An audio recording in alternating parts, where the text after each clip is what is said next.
آپ لوگوں کے بڑے سارے سوال ہوتے ہیں، ارے مکتوب بھائی آپ کون سے فرقے سے آتے ہیں، آپ داڑھی کیوں نہیں رکھتے، آپ ٹوپی کیوں نہیں لگاتے، آپ کا بیک گراؤنڈ کیا ہے، اور آپ لوگوں کے ایسے اٹپٹے سوال کہ مکتوب بھائی آپ کتنے پیسے کماتے ہیں، اور کچھ لوگ سوال پوچھتے ہیں کہ مکتوب بھائی آپ نہاتے کیسے. تو میں نے سوچا کہ چلیے آپ کے سوالوں کا جواب دے دوں. اوکے تو ہم Q&A سیشن شروع کرنے والے ہیں. میں کوشش کروں گا کہ آپ کے سارے سوالوں کا جواب دے سکوں. چلیے شروع کرتے ہیں. جو بہت زیادہ پوچھا جانے والا سوال ہے، جو سب سے زیادہ لوگ پوچھ رہے ہیں، وہ پہلا سوال یہ ہے کہ مکتوب بھائی آپ اپنے بارے میں بتائیے، ہمیں یہ بتائیے کہ اصل میں مکتوب احمد ہے کون. تو میں کہتا ہوں اس کے لیے نا آپ یہ ویڈیو دیکھیے. کچھ زندگیاں اور چہرے بالکل کاپی پیسٹ ہوتے ہیں، جیسے میرا چہرہ بالکل میری اماں کی طرح. حالانکہ ان کی اسمائل مجھ سے زیادہ پریٹی ہے اور ان کی آنکھیں مجھ سے زیادہ چمکدار ہیں، وہ مجھ سے زیادہ خوبصورت لگتے ہیں. ہم لوگ فیملی میں 4 لوگ ہیں، اماں، ابا، میں اور میرا بھائی. پھر کچھ دنوں بعد تصویروں میں صرف 3 رہ گئے. میں نے ابا سے پوچھا کہ ابا اماں کہاں ہیں؟ وہ کچھ نہیں بولے، انہوں نے کوئی جواب نہیں دیا. شاید وہ اماں کو کہیں دور چھوڑ آئے تھے. میں نے لوگوں کو کہتے سنا، بیچارے بچے. میں نہیں جانتا تھا بیچارہ کیا ہوتا ہے. پھر کچھ دنوں بعد دادی ہمیں لینے آ گئی. جہاں ہم چھٹیوں میں جایا کرتے تھے اب وہاں ہم پرماننٹ رہنے لگے. خوب مزہ آنے لگا.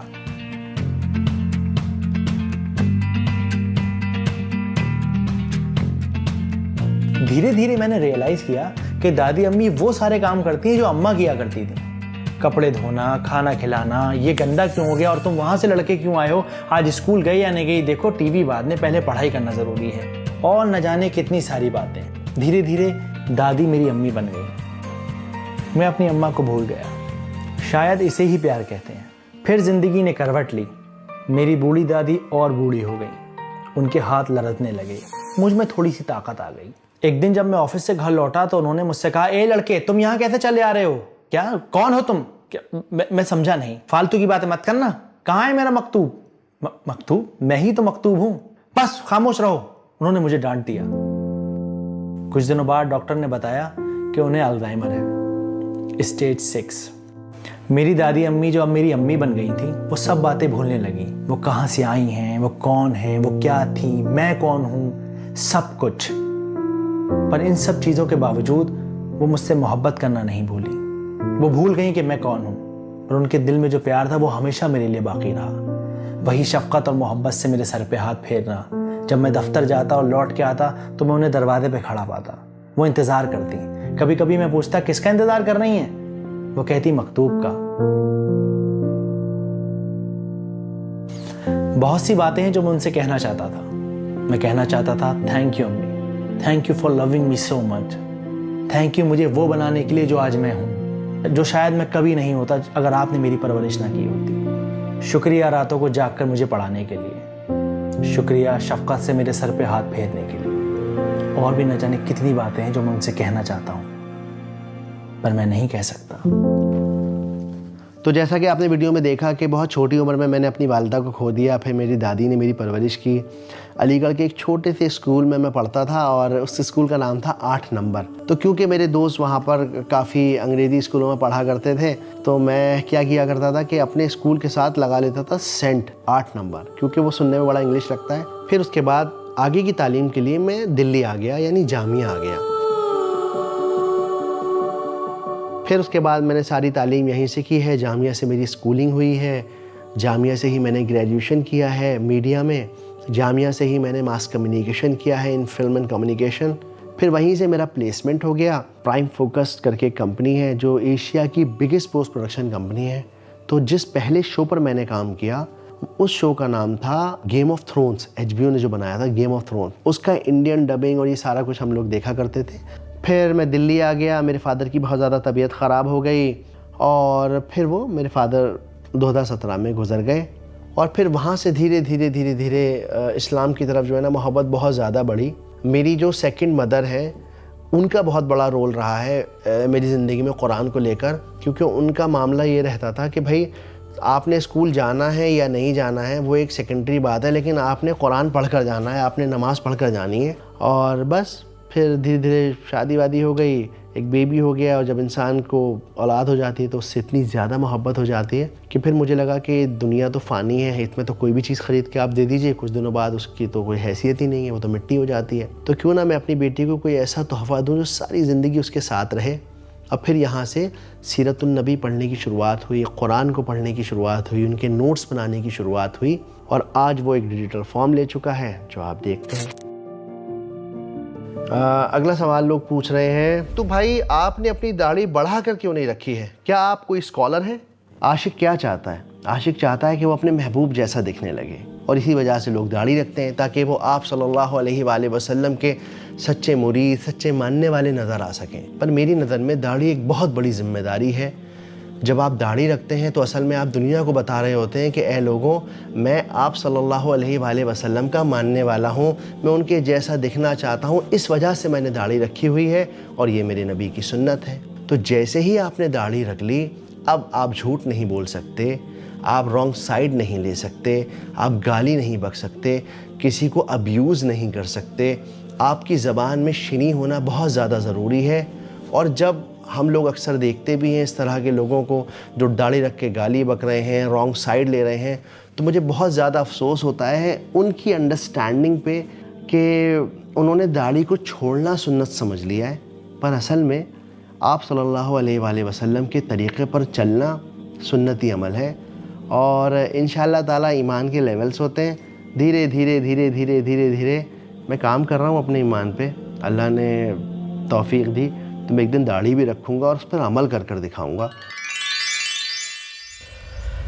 اوکے، تو دوسرا سوال آتا ہے کہ مبارک پاشا، فاضل خان اور بھی بہت سارے لوگوں نے سوال پوچھا ہے کہ مکتوب بھائی آپ کس فرقے سے ہیں؟ بس ہمیں یہ بتا دیجئے، آپ سنی ہیں، شیعہ ہیں، وہابی ہیں، دیوبندی ہیں، بریلوی ہیں، آپ دنیا کے کس فرقے سے تعلق رکھتے ہیں؟ ہمیں یہ بتائیے. اس سوال کا جواب میں یوں دینا چاہوں گا کہ دنیا جو ہے نا لیبلز کی دیوانی ہے. ہم برانڈڈ کپڑے خریدتے ہیں اور بڑا اچھا لگتا ہے یہاں پہ اگر نائکی کا لوگو لگا ہوا ہو، اور بالکل اسی طرح لوگوں نے قوموں کو، اپنی پہچان کو لیبلز کے ساتھ اٹیچ کر لیا ہے. میں نہیں جانتا میرا فرقہ کون سا ہے، کیونکہ جب ہم لوگ عمرہ کرنے جاتے ہیں، حج کرنے جاتے ہیں، تو جب آپ اللہ کے گھر کے آگے کھڑے ہوتے ہیں تو کیا آپ یہ سوال پوچھتے ہیں؟ تو جب یہ سوال وہاں نہیں پوچھا جا رہا جہاں اللہ کا گھر ہے، تو ہم اس دنیا میں اس سوال کو لے کر اتنے زیادہ کیوں پریشان ہیں؟ بلکہ میری جو انڈرسٹینڈنگ ہے، جو سمجھ ہے، وہ یہ ہے جو اولیاء ہوتے ہیں، جو اللہ کے قریب لوگ ہوتے ہیں، ہم ان کی زندگی سے مثال لے سکتے ہیں کہ دیکھو کس طرح سے ان لوگوں نے اپنی ایمان کو اتنا مضبوط کیا، پر وہاں جا کر سر جھکانا، چادریں چڑھانا اور یہ کہنا جی میرا یہ کام کرا دیں، میرا وہ کام کرا دیں. تو میرے حساب سے یہ قرآن کی انڈرسٹینڈنگ ہے کہ آپ بس اس اللہ سے مانگیے اور امید رکھیے کہ وہ آپ کو سن رہا ہے. آپ جہاں بھی ہوں، چاہے اکیلے ہوں، چاہے بھیڑ میں ہوں، وہ ہر وقت سن رہا ہے. اور کیونکہ وہ السمیع ہے تو آپ کی بات سننے کے لیے اسے کسی اور کی بات کو انسنا کرنے کی ضرورت نہیں، وہ ایک ہی ٹائم پہ ہر کسی کی بات سن سکتا ہے. تو میرا فرقہ وہی ہے جو صحابیوں کا تھا، یعنی آپ صلی اللہ علیہ وآلہ وسلم سے سیکھنے کے بعد جو عمل صحابیوں نے کیا، یعنی اسلام، وہی میرا فرقہ ہے اور میں بھی وہی کرنا چاہتا ہوں. اسی لیے ریلی مکتوب ایک فرقہ فری زون ہے. آپ آ کے یہاں پڑھ سکتے ہیں، اوتھینٹک کتابوں کے ذریعے تعلیم حاصل کر سکتے ہیں. اوکے، تو اگلا سوال کیا ہے؟ بڑا زبردست سوال ہے اور ہر ویڈیو پہ یہ سوال آتا ہے کہ مکتوب بھائی آپ یہ بتائیے کہ اے آئی سے جو آپ امیجز بناتے ہیں اور جو آپ میوزک کا استعمال کرتے ہیں، کیا وہ حرام نہیں ہے؟ اس بارے میں نے بہت سوچا، کافی پڑھا بھی، اور مجھے بھی بڑا ڈر لگتا ہے. میں بھی نہیں چاہتا کہ میں بھی جہنم میں رسید ہو جاؤں. میں نے بھی پاس ہو کے اللہ کے گھر میں جنت کی طرف جانا ہے. تو جہاں تک میری انڈرسٹینڈنگ ہے، میں نے ایک مفتی مین کا لیکچر میں سے ویڈیو کلپ بھی لگائی تھی. One of the positives is people are using AI to generate Islamic videos. It's a positive thing to do. اے آئی سے جو ہم امیجز بنا رہے ہیں وہ ایکچولی ریئل امیجز نہیں ہیں، وہ ایک میتھمیٹیکل ایکویشن ہے جس کے ذریعے وہ امیجز بنائی جا رہی ہے. وہ اصل میں اصلی امیج بھی نہیں ہے، وہ اصلی پرسن بھی نہیں ہے. اس کے علاوہ میں یہ بہت زیادہ دھیان رکھتا ہوں کہ میں کسی بھی اہل البیت کا یا کسی نبی کا چہرہ بالکل نہ دکھاؤں، اس کی جگہ میں نام کا استعمال کرتا ہوں. اس بات کو میں اس طرح سے لیتا ہوں کہ جب سر سید احمد خان نے کہا جی بچوں کو انگلش پڑھانا چاہیے، تو ان کے اوپر اس زمانے کے علماؤں نے فتوے لگا دیے کہ یہ شخص جو ہے نا برباد کرنا چاہتا ہے، ہمارے بچوں کو اسلام سے دور کرنا چاہتا ہے، انہیں انگریزی سکھانا چاہتا ہے. لیکن اگر آج اس بات کو دیکھیں تو کتنی بے وقوفی کی بات نظر آتی ہے، اور بغیر انگلش کے کس طرح سے گزارا ہو سکتا ہے. تو میرے خیال میں ریس میں بہت پیچھے جڑنے سے بہتر ہے آگے سے آگے بھاگنے کی کوشش کرنی چاہیے، تاکہ مسلم امت بھی اتنی ہی طاقتور، اتنی ہی انٹلیکچوئل بن سکے جتنی باقی تمام دنیا ہے۔ اب آتے ہیں میوزک کے اوپر۔ میوزک کو لے کر مجھے امام غزالی رحمہ اللہ کی جو بات ہے میں اس سے بہت زیادہ ریلیٹ کرتا ہوں۔ امام غزالی رحمہ اللہ کہتے ہیں کہ میوزک جو ہے نا وہ ایک آگ کی طرح ہے، اگر آپ کے دل میں ایمان کی آگ جل رہی ہے تو وہ میوزک اس آگ کو اور تیز کر دے گا، لیکن اگر آپ کے اندر پہلے ہی بہت ساری برائیاں موجود ہیں تو شاید وہ میوزک اس برائی کی آگ کو تیز کر دے اور آپ کو برائی کی طرف لے جائے۔ اور میں شیخ حمدہ یوسف، جنہوں نے اپنی زندگی کا ایک بہت بڑا عرصہ موریٹینیا میں اسلام پڑھتے ہوئے گزارا ہے، اور ابھی وہ امریکہ میں سب سے بڑا اسلامک کالج چلاتے ہیں، اس کے پریسیڈنٹ ہیں وہ، ان کی ویڈیوز بھی جب میں دیکھتا ہوں تو اس میں بھی اس سچویشن کو ایلیویٹ کرنے کے لیے میوزک کا استعمال کیا گیا ہے۔ تو میرے خیال میں جو میں میوزک لگا رہا ہوں، مجھے نہیں لگتا کہ وہ کسی کو برائی کی طرف مائل کر رہا ہے، یا یہ اس کا دل کر رہا ہے کہ اب میں جا کے کسی پب میں جاؤں اور جا کے ڈانس کروں۔ تو میرے خیال سے ایز پر امام غزالی رحمہ اللہ understanding it is permissible. Zeeshan Shaikh اور بھی بہت سارے لوگوں نے پوچھا ہے کہ آپ دھرو راٹھی کے لیے کام کرتے تھے، اس کے علاوہ آپ ناز جیلی کے لیے کام کرتے تھے، اب اچانک آپ اسلامک ویڈیوز بنانے لگے، اس کے بارے میں بتائیے۔ دیکھو، دھرو راٹھی ہے یا ناز جیلی ہے، اس کے علاوہ میں نے بہت سارے انٹرنیشنل اور نیشنل کریٹرز کے ساتھ کام کیا ہے، وہ میری جاب کا پارٹ ہے، وہ میں روزگار کے لیے کرتا ہوں، جاب کے لیے کرتا ہوں۔ اور پھر جب اللہ نے میرا دل اسلام کی طرف مائل کیا اور میں نے پڑھنا شروع کیا، دین آئی ریئلائز کہ جو ہم علماؤں کے لیکچر سنتے ہیں وہ سارے لیکچرز ہمارے لیے نہیں ریکارڈ کیے گئے ہیں، وہ لیکچرز اصل میں وہ لوگ سن رہے ہیں جو وہاں آڈینس بیٹھی ہوئی ہے، جو پہلے سے پڑھی لکھی آڈینس ہے، جو پہلے سے اسلام کو جانتی ہے۔ اب کیونکہ وہ لیکچر ریکارڈ ہو گیا، وہ انٹرنیٹ پر آ گیا، تو ہم لوگ بھی دیکھ لیتے ہیں، لیکن وہ اکثر اتنی بڑی بڑی ویڈیوز ہوتی ہیں کہ اگر آپ سورہ کافرون کی ویڈیو یا پھر سورہ اخلاص پر اگر آپ ویڈیو دیکھنا چاہیں، ڈاکٹر اسرار احمد صاحب کا لیکچر سننا چاہیں، تو وہی 2-2.5 گھنٹے کا لیکچر ہے، اس میں اردو کے الفاظ بھی کافی تھوڑے سخت ہیں عام لوگوں کے لیے۔ تو پھر مجھے یہ خیال آیا کہ کیوں نہ میں ایسا کروں کہ میں اپنی بٹیا کے لیے نوٹس بنانا شروع کروں، اور میں نے ان نوٹس کو بنانا شروع کیا، الگ الگ جگہوں سے پڑھا اور نوٹس بنانے شروع کر دیے۔ پھر مجھے یہ خیال آیا کہ کیوں نہ میں اپنی بٹیا کے لیے جو میں نے نوٹس بنائے ہیں ان نوٹس کو ڈیجیٹائز کر دوں، ڈیجیٹل فارم میں کہانی کی طرح بنا دوں، تاکہ وہ بھی اس کو آگے جا کر دیکھ سکے۔ اور جب میں نے پہلی ویڈیو ڈالی تو وہ 1 لاکھ کے سے زیادہ ویوز آ گئے، اس سے بہت موٹیویشن ملا مجھے، اور پھر وہ جو کام میں نے پرسنلی شروع کیا تھا وہ آج ایک اتنا بڑا چینل بن گیا ہے، 7-8 کروڑ لوگ دیکھ چکے ہیں اب تک، اور الحمدللہ۔ تو بس یہی موٹیویشن تھا۔ اگلا سوال، اسید، معصوم عالم اور بہت سارے لوگ سوال پوچھ رہے ہیں کہ آپ کون سا AI ٹول یوز کرتے ہیں، اپنی اسکرپٹ کیسے لکھتے ہیں اور ان ویڈیوز کو کیسے بناتے ہیں؟ یہ بڑا ہی زبردست سوال ہے اور اکثر لوگ پوچھا کرتے ہیں، حالانکہ اگر آپ نے کمیونٹی ممبرشپ جوائن کی ہوتی تو آپ کو اس سوال کے ساتھ ویژول بھی ملتے ہیں، میں سکھاتا بھی آپ کو کیسے بناتا ہوں میں۔ خیر، تو دیکھیے میرا جو بہت بیسک سا پروسیس ہے وہ پروسیس یہ ہے کہ کیونکہ میرے پاس پہلے سے نوٹس بنے ہوئے ہیں، میں نے 2-3 سال سیرت النبی کو پڑھا ہے، تو صرف مجھے کراس چیک کرنا پڑتا ہے کہ میں نے صحیح لکھا ہے یا نہیں لکھا ہے۔ تو جنرلی میں یہ کرتا ہوں کہ میں نے سیرت النبی کا کوئی چیپٹر پڑھا، اپنے نوٹس کے ساتھ اسے میچ کیا، پھر الگ الگ اسکالرس کے ساتھ اسے انالائز کیا، 2-3 دن کے اندر پوری اسکرپٹ تیار ہو جاتی ہے۔ اس کے بعد ایک پوسٹ پروڈکشن پلان کیا جاتا ہے جو دماغ میں ہی رہتا ہے کہ اچھا یہ ویژول ایسا دکھے گا، یہاں پہ یہ سین ایسا لگے گا۔ تو امیجز بنانے کے لیے میں مڈ جرنی کا استعمال کرتا ہوں، اور اسی وجہ سے میری امیجز اتنی زیادہ ہائی ڈیٹیل اور شارپ لگتی ہیں۔ مڈ جرنی کے بعد پھر ایک اور ٹول ہے جس کو ہم کہتے ہیں لیونارڈو، اس کا استعمال کرتا ہوں تاکہ اس اسکن کو، اس سچویشن کو اور زیادہ ریئلسٹک بنایا جا سکے۔ پھر VO3 میں اس مڈ جرنی سے بنی ہوئی امیج کو اپلوڈ کر کے اسے ویڈیو کی شکل دے دی جاتی ہے۔ تو جو ٹولز میں استعمال کر رہا ہوں وہ ہیں مڈ جرنی، لیونارڈو، VO3، جیمنائی پرو، اس کے علاوہ وسک ہے، اور آپ کا چیٹ GPT ہے، گراک ہے، اور بھی بہت سارے۔ اگلا سوال بڑا مزیدار سوال ہے کہ مکتوب بھائی ایپیسوڈ 3 میں آپ نے بتایا تھا کہ جرہم قبیلے نے زمزم کو دفن کر دیا، اب زمزم کا کنواں واپس کیسے ملے گا؟ ملے گا ضرور ملے گا، آپ بس ایپیسوڈ دیکھتے رہیے، جیسے جیسے ہم سیرت النبی میں آگے بڑھتے چلے جائیں گے زمزم کا کنواں بھی انشاءاللہ واپس مل جائے گا۔ آپ جاب کرتے ہیں یا فل ٹائم کام کرتے ہیں؟ میں ابھی بھی جاب کر رہا ہوں۔ یوٹیوب کو جتنا زیادہ ہم اسٹیبل سمجھتے ہیں، یہ سوچتے ہیں کہ اس سے بہت زیادہ پیسہ آتا ہے، یہ حقیقت نہیں ہے، اور یہی جاب ہے جو مجھے الاؤ کرتی ہے دنیا کے الگ الگ شہروں میں گھومنے کے لیے, الگ الگ کریٹرز کے ساتھ کام کرنے کے لیے, اور اسی جاب کی وجہ سے میرا گھر چل رہا ہے اور اس طرح کا ریئلسٹک ہم کانٹینٹ دیکھ پاتے ہیں. اگلا سوال, یوٹیوب سے آپ نے کتنا پیسہ کما لیا ہے؟ جیسا میں نے بتایا کہ یوٹیوب ایک ریلائبل انکم نہیں ہے. جب آپ اسلامک چینل بناتے ہیں, اسلامک کانٹینٹ بناتے ہیں, تو پھر آپ کو ایڈورٹیزمنٹ نہیں ملتے, اسپانسر نہیں ملتے, اور یوٹیوب میں جو RPM ہوتا ہے, یعنی کہ 1000 ویوز دیکھنے پہ کتنے روپے ملیں گے, وہ اکثر اوپر یا نیچے ہوتا رہتا ہے.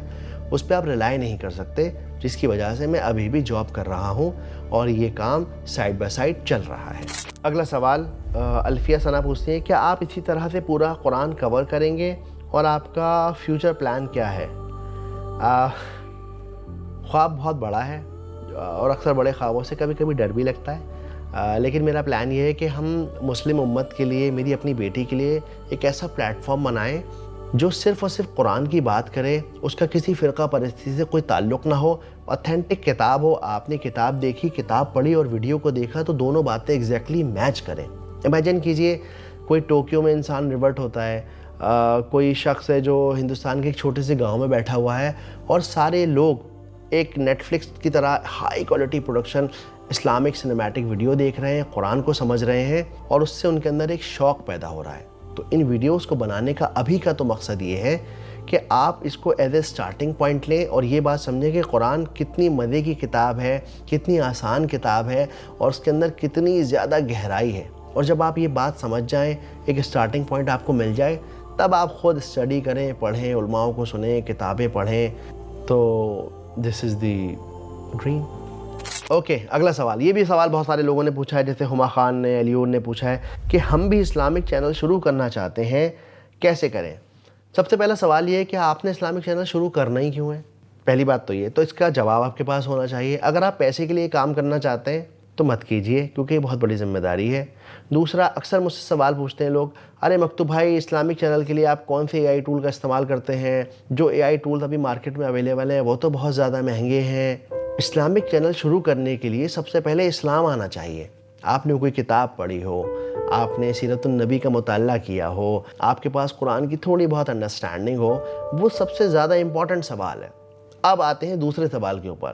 اگر آپ اللہ کی خوبی کو بیان کرنا چاہتے ہیں, اللہ کی کتاب کو بیان کرنا چاہتے ہیں, تو پھر آپ ٹولز کی فکر کیوں کرتے ہیں؟ آپ اپنی جیب میں سے جو بھی آپ حصہ نکال سکتے ہیں, بیسٹ سے بیسٹ سے بیسٹ سے بیسٹ سے بیسٹ پروڈکشن کیجئے. تو جو آپ ویڈیوز بنانا چاہتے ہیں انہیں اس نیت سے بنائیے کہ اس سے سوسائٹی کا کوئی فائدہ ہو, نہ کہ آپ کی جیب بھرے, کیونکہ ایونچولی وہ بھرنے والی بھی نہیں ہے.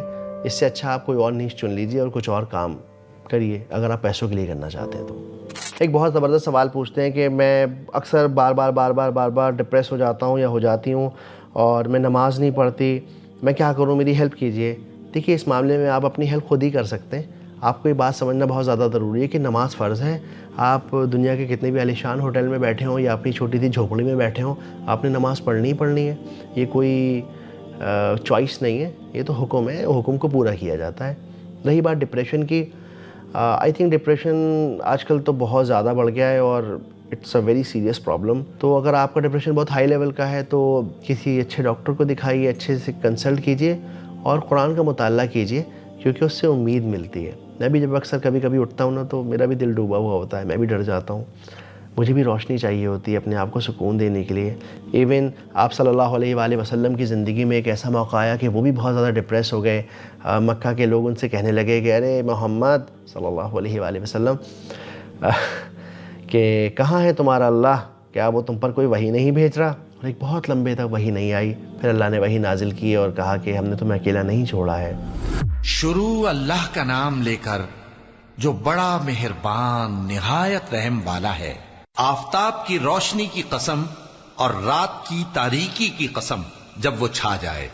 اے نبی صلی اللہ علیہ وآلہ وسلم, تمہارے پروردگار نے نہ تو تم کو چھوڑ دیا اور نہ تم سے ناراض ہی ہوا, اور آخرت تمہارے لیے دنیا سے کہیں بہتر ہے, اور تمہارا پروردگار تمہیں عنقریب اتنا کچھ عطا فرمائے گا کہ تم خوش ہو جاؤ گے. بھلا اس نے تمہیں یتیم پا کر جگہ نہیں دی؟ بے شک دی. اور تمہیں رستے سے ناواقف دیکھا تو سیدھا رستہ دکھایا, اور اس نے تمہیں تنگ دست پایا تو غنی کر دیا. تو تم بھی یتیم پر ستم نہ کرنا اور مانگنے والے کو جھڑکی نہ دینا اور اپنے پروردگار کی نعمت یعنی وحی کا بیان کرتے رہنا۔ تو آپ بھی یاد رکھیے کہ آپ اکیلے نہیں ہیں۔ عاشق علی پوچھتے ہیں کہ مکتوب بھائی میں جب بھی نماز پڑھتا ہوں نا تو آپ کی اے آئی امیجز بنائی ہوئی میرے دماغ میں آتی ہیں اور مجھے اللہ کی جگہ وہ ساری امیجز دکھنے لگتی ہیں، میں کیا کروں؟ سب سے پہلے تو یہ کوشش کریے کہ اپنے دماغ کو یہ بات سمجھائیے کہ اصلی کیا ہے اور نقلی کیا ہے۔ پہلی بات، اگر میری ویڈیوز آپ کی نماز میں خشوع پیدا نہیں کر رہی تو پھر آپ ان ویڈیوز کو دیکھنا بند کر دیجئے، کیونکہ ان کا مقصد آپ کے ایمان کو اسٹرانگ کرنا ہے نہ کہ ویک۔ مکتوب بھائی غسل کا طریقہ بتائیے، آپ کس طرح سے غسل کرتے ہیں اور کس طرح سے غسل کرنا چاہیے؟ میں بھی ویسے ہی بالٹی مگا لے کے اور سنت طریقے سے غسل کرتا ہوں، اور میں کوئی، جیسا میں نے بتایا، میں کوئی عالم نہیں ہوں، میں کوئی مفتی نہیں ہوں، میں کوئی اسکالر نہیں ہوں۔ اس طرح کے سوالوں کے لیے آپ کو صحیح عالم، صحیح مفتی، صحیح اسکالر کے پاس جانا چاہیے۔ ایز اے مسلم کیا ہم لوگوں کو اپنا یوٹیوب چینل شروع کرنا چاہیے؟ پلیز کوئی آئیڈیا دیجئے۔ ہما خان اور بھی بہت سارے لوگوں نے سوال پوچھا ہے، اور میں اپنا فیس بھی ریویل نہیں کرنا چاہتی۔ سب سے پہلی بات یہ ہے کہ مجھے ایسا لگتا ہے کہ ایز اے مسلم ہم سب کے پاس اپنی آواز ہونی چاہیے، اپنی پہچان ہونی چاہیے۔ سوشل میڈیا ایک بہت ہی انفلوئنشل چیز ہے، آپ اپنی بات کہہ سکتے ہیں، لوگوں کے نظریے کو بدل سکتے ہیں۔ یہ آرٹ اگر ہم خود بھی سیکھیں اور اپنے بچوں کو بھی سکھائیں تو میرا خیال ہے کہ ہم سب کے لیے بڑا فائدہ مند ہوگا، اور یہ بہت زیادہ ضروری ہے ہم سب کے لیے کہ ہم اپنا یوٹیوب چینل بنائیں، اور اس نیت سے بنائیں کہ مجھے اپنی آواز، اپنی بات آگے تک پہنچانی ہے اور لوگوں کا فائدہ کرنا ہے۔ تو I think I answered the question۔ امید کرتا ہوں کہ میں نے آپ کے سارے سوالوں کے جواب دے دیے ہوں گے۔ انشاءاللہ تعالیٰ اب اگلا Q&A 10 ملین پر کریں گے، اور آپ ویڈیوز کو دیکھا کریے، شیئر کیا کیجئے، نوٹس بنایا کیجئے، اور بہت شکریہ۔ اللہ حافظ۔